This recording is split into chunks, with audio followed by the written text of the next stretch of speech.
Good morning everyone, কেমন আছো তোমরা সবাই? আশা করছি তোমরা ভালো আছো, সুস্থ আছো। আমরাও খুব ভালো আছি। এখন ঘড়িতে বাজে 11:25। আমি রেডি হয়ে গেছি, যাচ্ছি পড়াতে। আর আজকে হচ্ছে শুক্রবার, আজকে সকালবেলায় পড়ে নেবে, কারণ বিকালবেলা ওরা কোথায় যাবে, তো ওই জন্য সকালে পড়িয়ে দিচ্ছি। আর আজকে হচ্ছে 12ই জানুয়ারি, স্বামী বিবেকানন্দের জন্মদিন।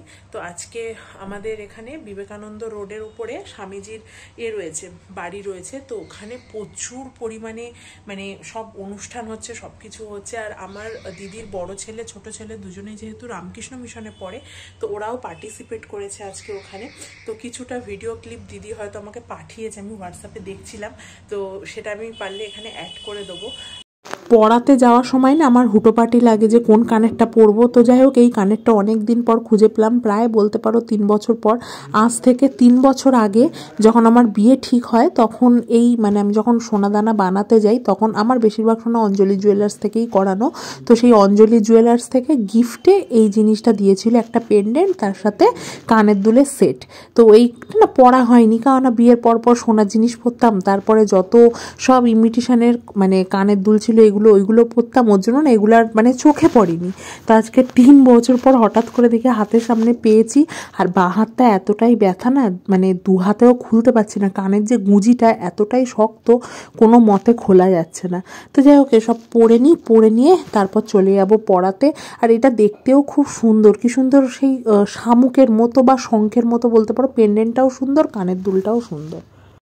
দিদির যে ছেলে রামকৃষ্ণ মিশনে পড়ে, যে বলেছিলাম না স্বামীজির জন্মদিন উপলক্ষে র্যালি বার হবে, তো এই যে মাথায় হনুমান টুপির মতো পড়ে রয়েছে, চোখে চশমা, ওইটা আমার দিদির ছেলে। তো যাই হোক, ওদের এখন র্যালি বেরিয়েছে, সবাই, সব স্কুল আছে, মেয়েদের স্কুলও আছে, রামকৃষ্ণ মিশনেরও কিছু বাচ্চা আছে। তো এই নিয়ে এখন পুরো রাস্তায় র্যালি করবে। এটা তোমার শুরু করেছে হেদুয়া থেকে, হেদুয়া হয়ে মানিকতলা খান্না হয়ে ঘুরে আবার হেদুয়ায় এসে দাঁড়িয়েছে।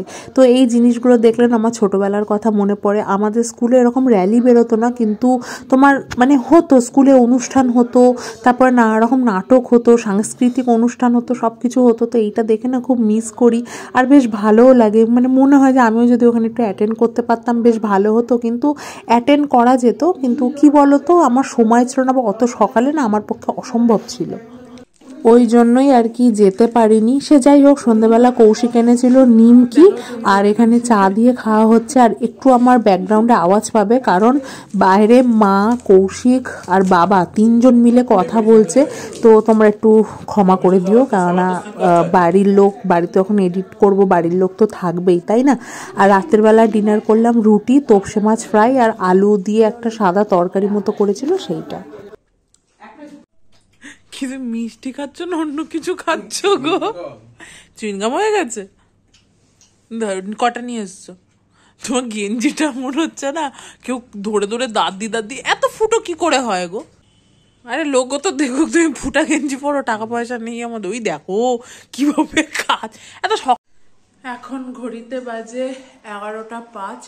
আর শীত হোক, গ্রীষ্ম হোক, বর্ষা হোক, আমি সবসময় রাত্রেবেলায় বরফটা মুখে একটু রাব করে নিই। আমার মনে হয় আমার স্কিনটা একটু ভালো থাকে।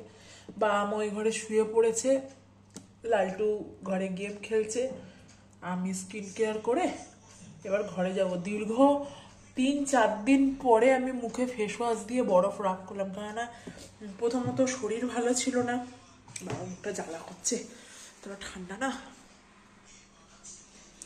প্রথমত শরীর ভালো ছিল না, দ্বিতীয়ত হাত এতটাই ব্যথা ছিল, ব্লগও ঠিকঠাক করে করতে পারছিলাম না, আর ইচ্ছাও হচ্ছিল না। ওর জন্য দেখবে শরীর ভালো না থাকলে না এসব কিচ্ছু ভালো লাগে না। ওই জন্য ভাবলাম নিজেকে একটু রেস্ট দিই, শরীর সুস্থ থাকলে পরেও ব্লগও করতে পারবো, সব কিছু হবেও। ওর জন্যই নিজেকে একটু রেস্ট দিলাম। বাবার গামছাটা এখানে রয়েছে, ফ্রিজে রেখে দিই বরফটা। এই যে আমার বরফ সবসময় ভেতরে থাকে। দেখো লালটু সেই 25 ডিসেম্বরে যে গোলাপটা দিয়েছে, সেটা এখনো প্লাস্টিকে মুড়িয়ে রেখে দিয়েছি, সতেজ থাকে। ফেলে দিলে তো ফেলে দেওয়াই হবে, জিনিসটা যদি যত্ন করে রাখি, যা খুলেই গেল, যত্ন করে রাখি ভালো না। দেখো আমি যেহেতু লেবু খাই, লেবুর থরে থরে সারান, এখানেও আছে, এখানেও আছে পাতি লেবু। ও আর একটা ইম্পর্টেন্ট কথা, সেটা হচ্ছে কি, আর একটা ইম্পর্টেন্ট কথা, সেটা হচ্ছে আজকে তো 12ই জানুয়ারি, স্বামী বিবেকানন্দের জন্মদিন ছিল আজকে। তো আমার দিদির ছেলেরা তো দেখলে সকালবেলা সব র্যালি করে বেরিয়েছিল, সেটা ইম্পর্টেন্ট কথা না। ইম্পর্টেন্ট কথা হচ্ছে আজকে 12ই জানুয়ারি 2024, আজকে আমি ফার্স্ট একটা মাইলস্টোন ক্রস করলাম। সেটা হচ্ছে আমার ইউটিউবে আমি 1K মানে 1000 সাবস্ক্রাইবার কমপ্লিট করলাম। এটা হচ্ছে আমার ফার্স্ট একটা মাইলস্টোন। এখনো তো আরও মাইলস্টোন আছে, সেটা ক্রস করলে তবে আমার চ্যানেল মনিটাইজ হবে আর কি। সে যাই হোক, এটা একটা আমার সব থেকে বড় অ্যাচিভমেন্ট যে আজকে আমি আমার 1000 হ্যাঁ 1000, মাঝে মাঝে ভুলে যাই, 1000-এর যেটা মাইলস্টোন ওটা কমপ্লিট করেছি। তো আজকে ভেবেছিলাম একটা ছোটোখাটো সেলিব্রেট করব, কিন্তু সামহাউ হলো না বা করতে পারলাম না। জানলাটা খোলা না বন্ধ আছে।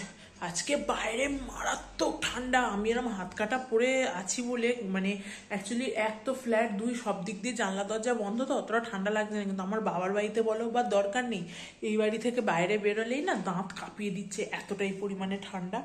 আর চুল না, আমি রাত্রেবেলা এরকম টঙে না বাঁধলে আমি শুতে পারিনি, ঘাড়ের এখানে চুলটা লাগলেই না আমার অসুবিধা হয়। সে যাই হোক, আজকে আমার অনেক একটা হ্যাপির দিন। কৌশিকও খুব হ্যাপি, আমার মাকে বলেছে, আমার মাও ভীষণ হ্যাপি, যেহেতু মানে এতদিন ধরে ট্রাই করছি, সাবস্ক্রাইবার ঠিকঠাক হচ্ছে না বা কখনো হলে আবার চলে যাচ্ছে, যেটা হয় একটা ইউটিউবারের, যেটা আপস অ্যান্ড ডাউনস থাকে, একবার আসে একবার চলে যায়। তো অনেক কষ্টে আজকে 1000-এর মাইলস্টোনটা ক্রস করলাম সাবস্ক্রাইবারের।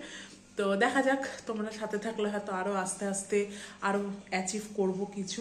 সে যাই হোক, চলো এখন ঘরে গিয়ে মুখে একটু নাইট টাইম স্কিন কেয়ার করবো। কারণ যেমন বললাম 2-3 দিন পরে আমি মুখে ফেস ওয়াশ দিয়ে মুখটা পুরো ক্লিন করলাম। আর যদি মুখে ফেস ওয়াশ না করি না, এগুলো এখন ধার ধার হয়ে যায়। নাকটা এখন দেখতে চকচক করছে, কিছুক্ষণ আগেও দেখলে বুঝতে এগুলো ধার ধার হয়ে গেছিলো, কারণ মুখটা কি রাফ লাগছিল দেখতে। সে যাই হোক, চলো আজকের মতো ব্লগটা এই পর্যন্তই। ছোটোখাটো সেলিব্রেশন করব কিন্তু করা হলো না, কারণ এত ঠান্ডা, বেরোনো হয়নি, বেরোতেও পারিনি। তো দেখি যদি সেলিব্রেশন হয় তো করবো, আর নইলে সেকেন্ড যে মাইলস্টোন আছে ওটা ক্রস করলে একেবারেই সেলিব্রেশন করব। আর ওইটা ক্রস করতে অনেকটাই টাইম লাগবে। সে যাই হোক, চলো এখনকার মতো টাটা, গুড নাইট। তোমরা সবাই ভালো থেকো, সুস্থ থেকো। আবার দেখা হবে নতুন একটা ব্লগের সাথে। টাটা।